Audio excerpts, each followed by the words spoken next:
Je Roblox alebo Brawl Stars naozaj zadarmo? Alebo platíš niečím oveľa horším než peniazmi? Predstav si toto. Prehráš tesne pred výhrou, jeden hráč ťa zabije poslednú sekundu, máš nervy, srdce ide rýchlejšie a presne vtedy ti hra ukáže nový skin, nový bundle alebo limitovanú ponuku. Náhoda? Nie. Moderné hry už dávno nezarábajú len na zábave. Zarábajú na emóciách. Hlavne na frustrácii, hneve a pocite, že ti stále niečo chýba. Roblox, Brawl Stars a veľa ďalších hier pochopili jednu brutálne silnú vec. Nahnevaný hráč míňa viac. A teraz sa zamysli. Koľkokrát si povedal, dobre, kúpim si to. Presne po tom, čo si mal nervy. Ak chceš viac videí o psychológii hier, daj odber, like a napíš do komentára, koľko najviac si minul v jednej hre. Úprimne. Najdesivejšie je, že tieto hry nepredávajú len skiny alebo menu. Predávajú pocit kontroly. Pretože keď prehrávaš, mozog začne hľadať riešenie. A hra ti ho okamžite ukáže. Silnejší brawler, lepší skin, battle pass, robuxy, gemy, hypercharge. Niečo, čo ti má dať pocit, že na budúce už nebudeš slabý. A práve tam začína psychológia manipulácie. Brawl Stars napríklad funguje na extrémne krátkych hrách. Výhra, prehra, rage. Nová hra za pár sekúnd. Tvoj mozog nemá čas vypnúť emócie.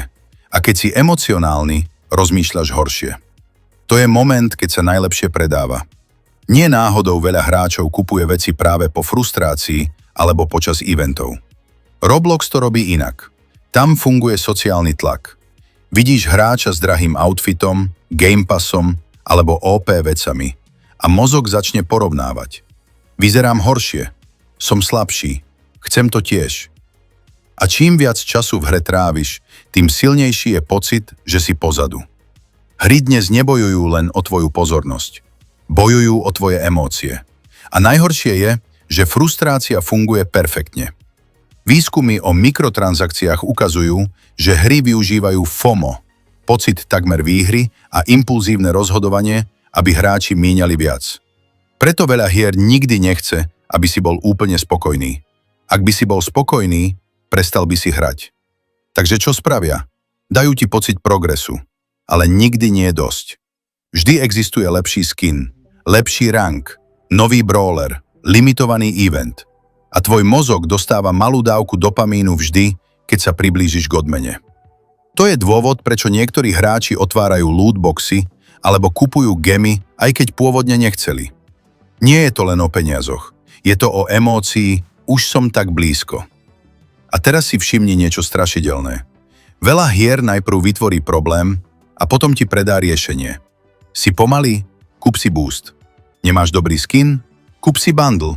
Prehrávaš? Upgradeuj postavu. Nestíhaš Battle Pass? Zaplať. Hráč má pocit, že sa rozhodol sám. Ale často bol do toho emocionálne dotlačený. A najhoršie funguje hnev. Prečo? Pretože nahnevaný človek chce okamžitú úľavu. Preto po rage hráči často kliknú na obchod alebo začnú bez rozmýšľania nakupovať. Psychológovia tomu hovoria impulzívne správanie pod emóciou. Mozog nehľadá logiku, hľadá únik z frustrácie. Možno si to všimol aj ty. Prehráš 5 hier v rade, máš nervy. A zrazu sa objaví limitovaná ponuka so slovami len dnes. A v tej chvíli rozmýšľaš úplne inak než pred hodinou. Nie preto, že si slabý, pretože hry sú dnes vytvorené okolo psychológie. Komunity to začínajú cítiť tiež. Na fórach hráči Brawl Stars píšu, že hra ich drží medzi frustráciou a nádejou, aby neprestali hrať. Iní hovoria, že nové OP postavy alebo hypercharge systémy tlačia hráčov k míňaniu. A teraz najdôležitejšia otázka. Prečo sa k tým hrám stále vraciame, aj keď nás vytáčajú? Pretože mozog si nepamätá len hnev. Pamätá si aj momenty tesne pred výhrou. Tie klač situácie. Ten pocit, že na budúce to určite dám. A práve to ťa drží v cykle. Rage, nádej, výhra, dopamín, znova.